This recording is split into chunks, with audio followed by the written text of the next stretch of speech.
नहायत ही अफसोसनाक खबर शामिल करते हैं उगी तनावल यूसी करोड़ी के गांव बांडी हनहैल और बीड़ हनहैल के दरमियान के रोड के इस टुकड़े की।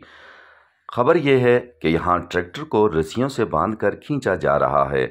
आप खुद अंदाज़ा लगाएं, ट्रैक्टर जो कि चलता ही ऐसे रोडों पे है, अगर उसको रस्सियों से बांधकर खींचा जा रहा है तो इस रोड पर मरीज़ों को गाड़ी में कैसे ले जाया जाता होगा।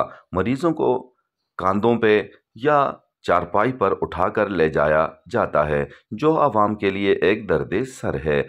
और मरीज़ जहां उसकी बीमारी या कम होनी थी या डॉक्टर के पास ले जाने से उसकी बीमारी कम होनी चाहिए, लेकिन जब इस रोड को देखता है तो वो मरीज़ 100 के बजाय 150 तक चला जाता है और उसकी बीमारी बढ़ जाती है। गुज़श्ता MPA साहब ने यहाँ पे इफ्तिताह का खेल बहुत खेला और इस इलाके के जो लोग उनके आगे पीछे घूमने वाले थे उन्होंने भी सिर्फ बातों की हद तक और इफ्तिताह की हद तक या मिठाई खाने की हद तक ही सिर्फ इक्तिफा किया।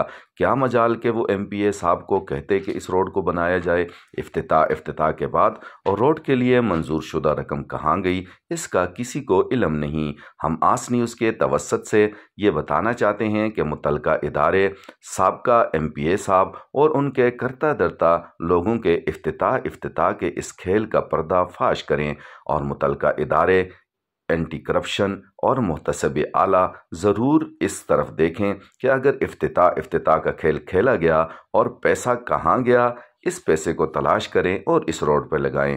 आस न्यूज़ से बात करते हुए अहलियान इलाका का कहना था कि हम अपने नौमुंतखब MPA इकरामुल्लाह गाजी से बड़ी उम्मीद लगाए बैठे हैं और उम्मीद करते हैं कि इंशाअल्लाह वो ज़रूर इस रोड का काम करेंगे और इसकी पुख्तगी के लिए अमली इक़दामात करेंगे ताकि लोगों में आसानी हो। हम यही कहेंगे उनसे कि इरहम मन फिल अर्ज़ यरहमुका मन फिस समा, करो मेहरबानी तुम अहले ज़मीन पर, खुदा मेहरबान होगा अर्शे बरी पर।